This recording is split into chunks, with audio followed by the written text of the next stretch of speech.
E aí, oitavo ano, tudo bem? Bom, hoje a gente termina esse slide aqui do continente americano. E na próxima aula, como eu tinha falado semana passada, a gente vai falar sobre Cuba, que também está no continente americano, que é o nosso conteúdo aí desse bimestre. Bom, a aula de hoje está bem facinha, curtinha, vou dar um descanso para vocês, porque semana que vem vocês vão precisar copiar, que o livro não fala sobre Cuba, então vou pegar leve essa semana, vou poder pegar pesado na próxima semana. Bom, a gente vai falar hoje sobre um assunto que a gente já viu, tá? Timidamente, mas hoje a gente vai aprofundar ele, que são os blocos econômicos do continente americano. A gente viu o que era bloco econômico quando a gente estava estudando globalização, a junção dos países, né? Tinha a União Europeia, que é o bloco econômico mais importante. E no continente americano a gente tem dois grandes blocos econômicos importantes, que é o NAFTA e o Mercosul. Bom, aqui a gente tem um continente da América, né, o mapa da América, e na legenda, sempre importante olhar a legenda de um mapa, né, a gente, ele sinaliza para a gente as representações dessas cores, né. O mapa está colorido para especificar algo. Então ele diz que o NAFTA está de laranja, então esses países são os países que compõem o NAFTA, e o Mercosul está de verde, então esses são os países que compõem o Mercosul. Então esses são os dois grandes blocos econômicos que temos no continente americano. O bloco econômico NAFTA e o bloco econômico Mercosul, do qual o Brasil faz parte. Bom, o bloco econômico do NAFTA é da sigla em inglês, que significa, traduzindo, Acordo de Livre Comércio da América do Norte. Bom, a cooperação estabelecida entre os três países se limita apenas ao comércio, devido às desigualdades econômicas e sociais presentes no México, dificultando uma possível unificação da economia. Isso é uma coisa que a gente vai ver mais à frente também, mas a gente tem uma migração muito grande dos mexicanos para os Estados Unidos pelo México, pelo fato do México ser um país subdesenvolvido e os Estados Unidos um país desenvolvido.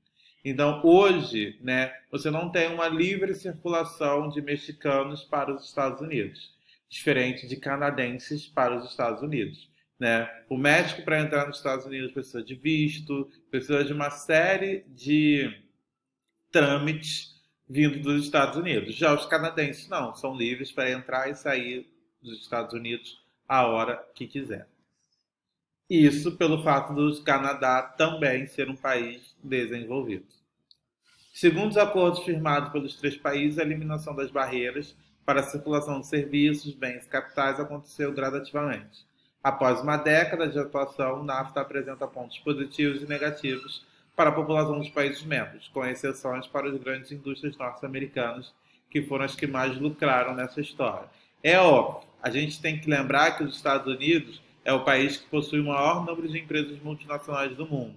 É o país que mais trabalha com a questão de comércio. Então, é óbvio que os Estados Unidos vai ser o que mais vai lucrar num acordo comerciário. Por quê? Porque os seus comércios e seus produtos vão estar circulando aí livremente entre esses países.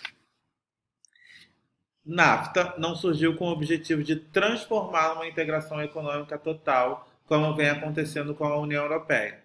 Sua linha se limita ao livre comércio, porém repleto de regras favoráveis às nações mais ricas.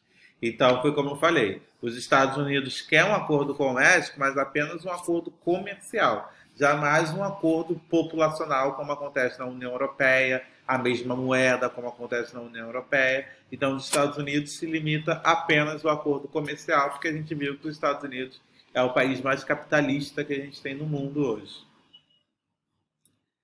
O México é o único país subdesenvolvido dentro do bloco econômico NAFTA que conta ainda com países desenvolvidos, Estados Unidos e Canadá.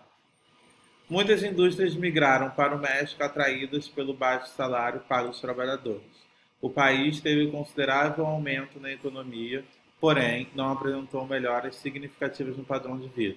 Isso são as empresas que a gente chama de empresas maquiladoras, tá? Eu vou botar um textinho para vocês copiarem no caderno. Então, fiquem atentos a isso.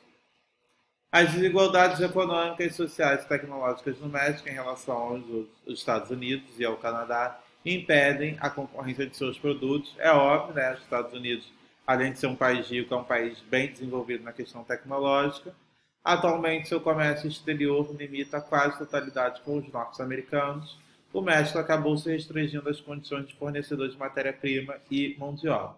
Ou seja, não tinha como o México combater as empresas dos Estados Unidos, então ele acaba fornecendo, vendendo as matérias-primas, carvão, ferro, etc, etc, e mão de obra, né, já que os trabalhadores mexicanos ganham menos do que os trabalhadores americanos.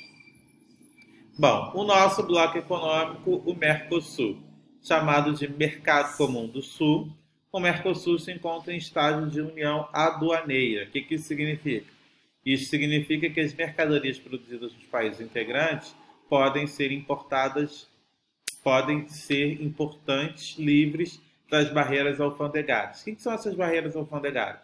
Toda vez que você compra um produto importado, você paga uma taxa por esse produto ser importado. Então, o Mercosul está entrando nesse estágio que é você não pagar essa taxa.